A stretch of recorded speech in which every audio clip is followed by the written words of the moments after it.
Boa tarde, rapaziada. Como vocês estão? Tudo bem? Hoje estamos aqui para mais um vídeo. E hoje vai ser um vídeo um pouco mais sério, porque estamos em 2026, ano de eleição, e como vocês bem me conhecem, mais ou menos desde 2022, sempre me posiciono e mostro aqui minhas escolhas, tanto para vocês quanto para os meus familiares. Minha vida é um livro aberto.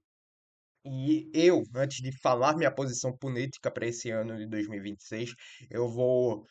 Não tem aquele ditado, pau que bate em Chico também bate em Francisco? Hoje pode-se dizer que vamos pegar este pau e vamos bater hoje em Chico. Semana que vem vamos bater em Francisco. E na terceira semana, depois desses dois vídeos, vamos bater em. Sei lá, vamos bater em Gabriel. Porque Gabriel é sempre elevado. E eu vou pegar durante as próximas semanas os três aspectos políticos que eu vejo bastante no Brasil e vamos destrinchá-los, mostrar seus erros, suas corrupções e eu vou fundamentar a tese de quem pode ser o meu possível presidente que eu vá votar, que eu acho que é o melhor caminho para o Brasil. E lembrando, a gente quer mudança. A gente não deve mais nada para a galera militar que acabou, que destruiu o Brasil lá atrás, que deixaram uma conta gigantesca para a gente. A gente não deve mais nada para galera da esquerda socialista que está deixando uma conta para a gente. A gente está pagando uma conta que não é nossa. E já que é a gente que está pagando essa conta, pode-se dizer que a gente escolhe a música. E, bom, vamos aqui hoje falar sobre o lado vermelho do poder, o lado vermelho do Brasil. Luiz Inácio Lula da Silva, pro pré-candidato pelo PT, possivelmente vai se tornar candidato político, isso daqui não tem dúvidas, pelo Partido dos Trabalhadores. E ele está no mundo político mais ou menos desde, sei lá, 1994, ou até mesmo antes, 80 e poucos por aí. E ele sempre foi um homem de falas polêmicas. Desde aquela que, apesar de tudo que o alemão, alemão não, austríaco nazista fez, o Hitler, o Lula fala que admira ele como um homem. Falas públicas do Lula, que você pode pesquisar, falas polêmicas, e que, através não dessas falas polêmicas, mas quando ele percebeu que o populismo é a chave para se colocar no poder, para estar no poder, ele foi moldado para os meios populistas. E assim como lá atrás, Getúlio Vargas, que é conhecido hoje como o pai dos pobres, para você que não sabe, pai dos pobres é o Getúlio Vargas que deu à CNT os direitos trabalhistas e muitos outros direitos que temos hoje. Não vou entrar aqui em tópicos se Getúlio Vargas foi bom ou não. O Lula percebeu isso. Promete, promete, promete, promete. Gera mais imposto e cada vez mais imposto. Nunca cumpre o que promete. Dá umas beiradinhas de carne pra gente comer. Dá muito circo pra gente se divertir. E no fundo, tá só roubando a gente. O PT tá no poder há muito tempo. Eu não vou usar nenhum exemplo ainda do Brasil inteiro. Eu sou de Pernambuco, para quem não sabe. Isso daqui é a tabela dos governadores que Pernambuco teve uma tabela curta, só para vocês terem um pouquinho de noção. E essa família, tanto Arraes como Campos, está no poder em Pernambuco há muito tempo. Roubando, não só como governador, mas está infiltrado em cada ponto do sistema político de Pernambuco, roubando e sugando o nosso dinheiro. Pernambuco, que na era do descobrimento foi uma potência brasileira, um território gigantesco. Claro, não só são culpa dele, porque Pernambuco teve território muito diluído. Porém, a potência que era Pernambuco hoje está entregue à criminalidade, à facção criminosa, dentre tantas outras, por culpa dessa família que destrói Pernambuco, por culpa desse lado vermelho que apoia o PT sem nenhum escrúpulo. Tivemos aí Miguel Arraes, o fundador disso daí tudo. Carlos Wilson Campos, que dispensa apresentações. Aí tivemos Eduardo Campos, que dos males foi o melhor. Continuamos com alguns pau-mandatos dele, como Paulo Câmara, que inclusive dá para se dizer que em 2000, foi quando, meu Deus, foi em 2018. Eu não votava ainda, mas apoiei esta desgraça porque não tinha governador melhor, porque eles se instauram tanto no nosso sistema que às vezes a gente fica sem opção.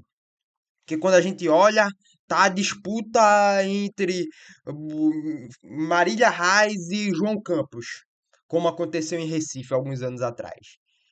E a gente está há tanto tempo com esse governo.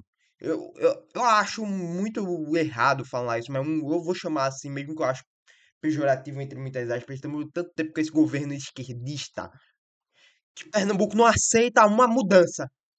Parece que quer continuar no mesmo erro. A gente elegeu agora a governadora Raquel Lira, que está fazendo um trabalho horrível também. Horroroso. Uma bosta de trabalho governamental.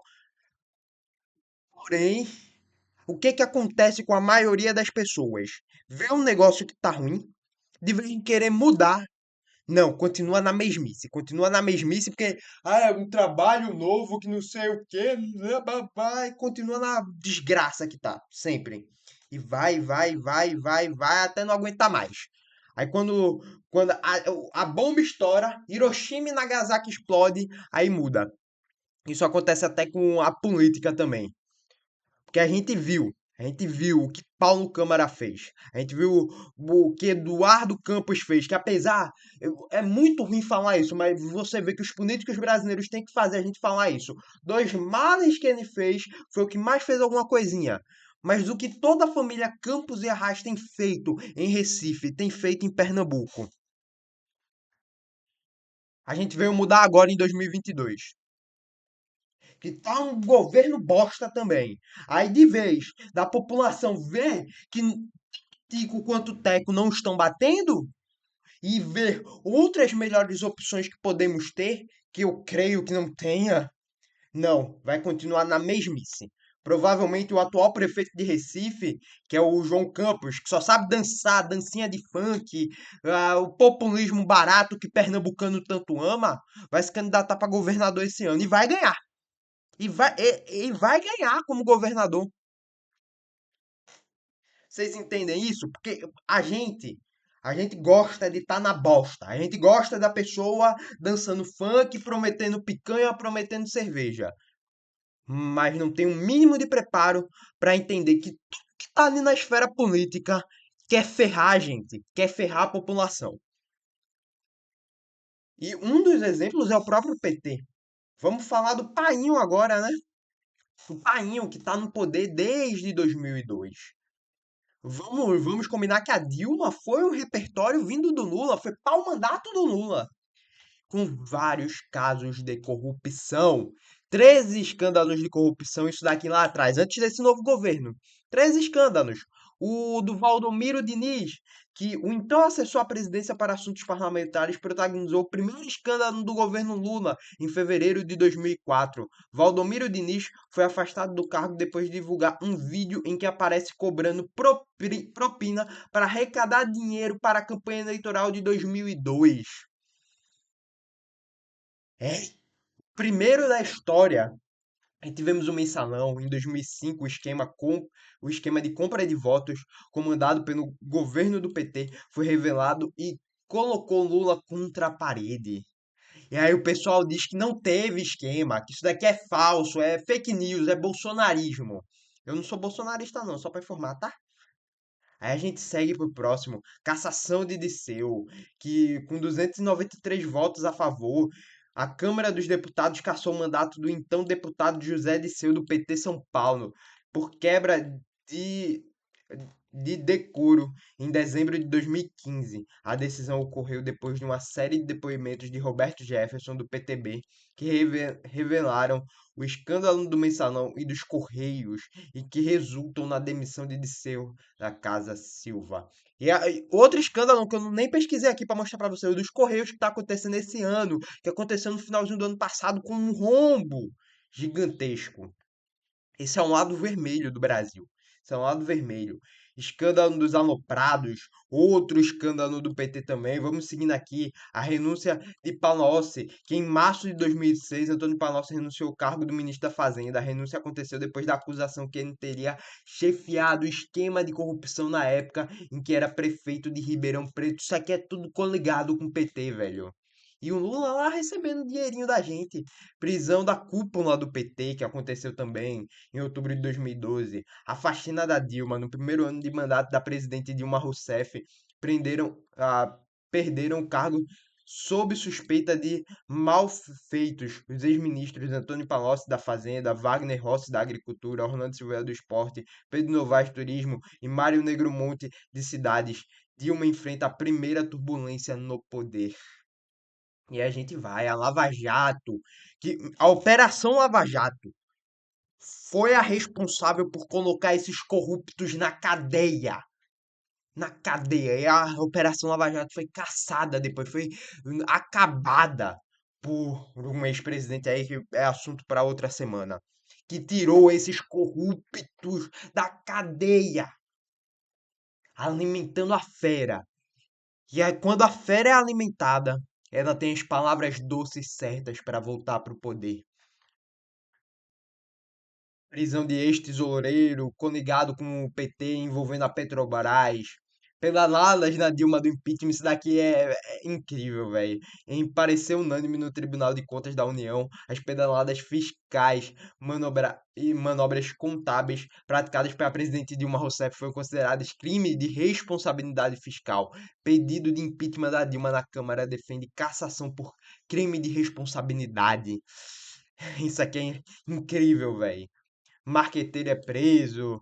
Aí a gente vai seguindo. São vários esquemas. São vários esquemas. Você pode pesquisar. Aí, mais recentemente. Deixa eu fechar isso daqui, meu Deus. Como que fecha?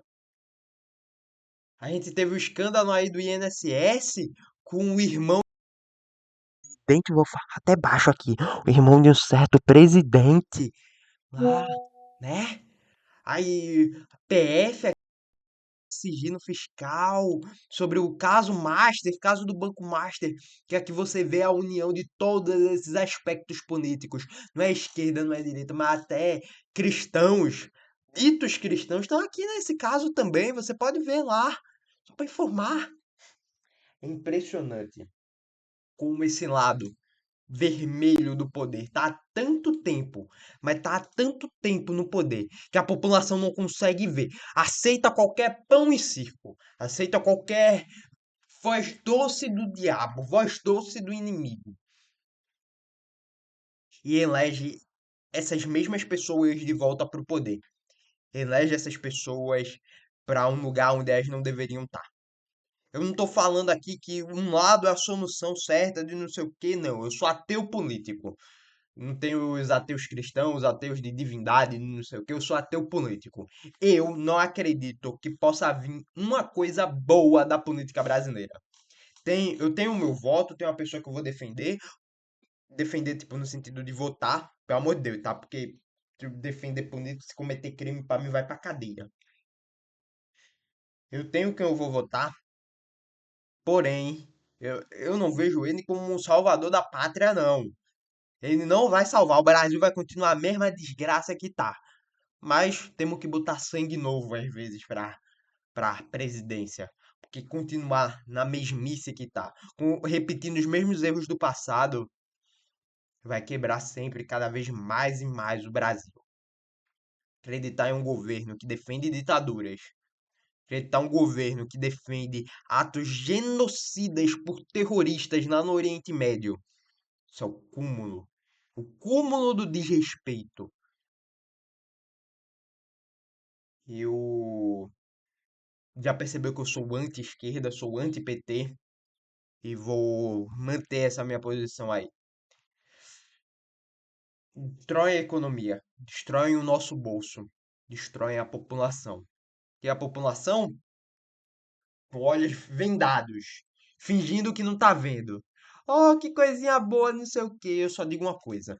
Se você colocou o Lula no poder, se você colocou o Bolsonaro, se você colocou X ou Y no poder, que não dá nisso, não é o seu time de futebol, para você defender, para você pegar, ó, que coisinha fofa, meu Deus do céu, é meu time de futebol. Esporte é o cacete. Eu sou náutico, pra quem não sabe. Esporte é o cacete. Vai te ferrar, esporte é náutico. Nautico.